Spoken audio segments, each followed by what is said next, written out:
ఉన్నటువంటి విషయం దిశను చూసుకున్నట్లయితే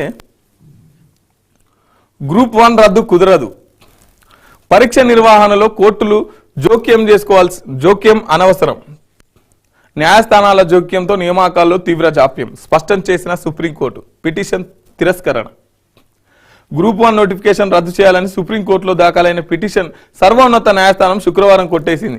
పరీక్షల నిర్వహణలో కోర్టు జోక్యం అనవసరమని స్పష్టం చేసింది. న్యాయస్థానాలు జోక్యం చేసుకుంటే నియామకాల్లో జాప్యం తలెత్తుతుందని వివరించింది. ఈ టర్మ్ అంతా రేవంతే సీఎం. ప్రభుత్వంలో నేను నెంబర్ 1, 2, 3 కాదు, నెంబర్ 11. ఈ అసెంబ్లీ సమావేశాల్లోనే కొత్త విఆర్ఓకు ఆమోదం, కొత్త ఆర్ఓఆర్కు ఆమోదం. 2000 ఎకరాల్లో నిషేధిత భూములు బీఆర్ఎస్ స్వాహా. జీవో 59 కింద 19 ఎకరాలు సైతం ఆధారాలతో సహా బయట పెడతాం, స్వాధీనం చేసుకుంటాం. ఇప్పుడే 4 ఏళ్లకు సరిపడా ఇందిరమ్మ ఇళ్ల లబ్ధిదారుల జాబితా. ఈ నెలలో కొత్త రేషన్ కార్డు జారీకి చర్యలు.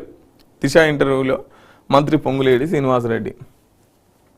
మరో 4 ఏళ్లు సీఎం రేవంత్ రెడ్డి కొనసాగుతారు. ప్రభుత్వంలో నేను నెంబర్ 2, నెంబర్ 3 కాదు, నా నెంబర్ 11. నిషేధిత జాబితాలో ఉన్న 2000 ఎకరాల భూములను బీఆర్ఎస్ నేతలు వాళ్ళ కుటుంబ సభ్యులు బంధువులు పేర్లపైకి మార్చారు. జీవో 59 కింద సుమారు 19 ఎకరాల భూమిని సైతం వారి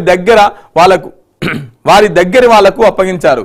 ఇక్కడ ఒక్కో ఎకరం దాదాపు 100 కోట్లు. ఆధారాలతో అక్రమాలన్నింటినీ బయట పెడతాం, తిరిగి ఆ భూములను స్వాధీనం చేసుకుంటాం అని మంత్రి పొంగులేటి శ్రీనివాసరెడ్డి అన్నారు. దిశ ఇచ్చిన ఇంటర్వ్యూలో పలు ఆసక్తికర విషయాలు వెల్లడించారు. ఇక్కడ 59 జీవో, ఈ జీవో నెంబర్ కింద 19 ఎకరాలు బీఆర్ఎస్ దగ్గర చుట్టాలకు బీఆర్ఎస్ వాళ్ళ పేర్ల మీదకి మార్చుకున్నారట. ఒక్కో ఎకరం 100 కోట్లు ఉంటుందట. చెప్పుడేందుకు, ఇలా చెప్పుడే ఉంటాయి కానీ చేసుడు ఉండదు. ఇంతకుముందు కట్నే అన్నారు కాళేశ్వరం. తెలంగాణ రాగానే కాళేశ్వరం పొద్దు పుచ్చుకున్నారు. కాంగ్రెస్ అధికారంలోకి రాగానే 2-3 నెలల దాకా. తర్వాత ఫోన్ ట్యాపింగ్ అంశాన్ని ఎత్తుకున్నారు. తర్వాత హైడ్రా మూసి అన్నారు. ఇప్పుడు ఈ భూములు దిద్దవుతున్నారు. దీంతో కాలయాపన చేయడానికి ఉన్నట్టుంది మరి. కానీ ఇంతవరకు దీని మీద ఎవరు అరెస్ట్ అయింది లేదు. ఇంతవరకు ఈ ముచ్చట ఎంతవరకు ముంగట పడ్డది లేదు.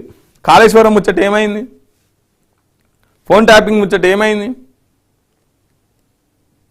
సో ప్రజలు ఒక పరిపాలన మీద అవగాహన పెడుతున్నప్పుడు, ప్రజలు ఈ ప్రభుత్వం ఏ విధంగా నడుచుకుంటుంది అనే ఆ దృష్టి పెడుతున్నప్పుడు ప్రభుత్వాలన్నీ వాటిని డైవర్ట్ చేసేందుకు ఏదో ఒక అంశాన్ని తెరపైకి తీసుకొచ్చి జయ్యింది పోయింది దాన్ని ఇట్లా మొత్తం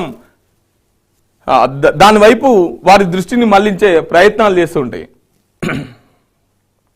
కిరాయి దళాలు, అగ్రరాజ్యాల కోసం కాంట్రాక్ట్ కిల్లింగ్స్, కనికరం లేకుండా చంపడమే వారి నైజాం. హైదరాబాద్లోను ప్రైవేట్ సైన్యం కిరాయి దళాలట. అగ్రరాజ్యం కోసం కాంట్రాక్ట్ కిల్లింగ్స్, కనికరం లేకుండా చంపడమే. అగ్రరాజ్యాల కోసం కాంట్రాక్ట్ తెచ్చుకుంటారట. ఇలా పని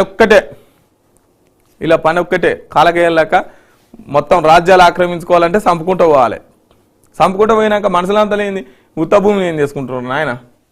హైదరాబాద్లోను కూడా ఉందట మరి సైన్యం.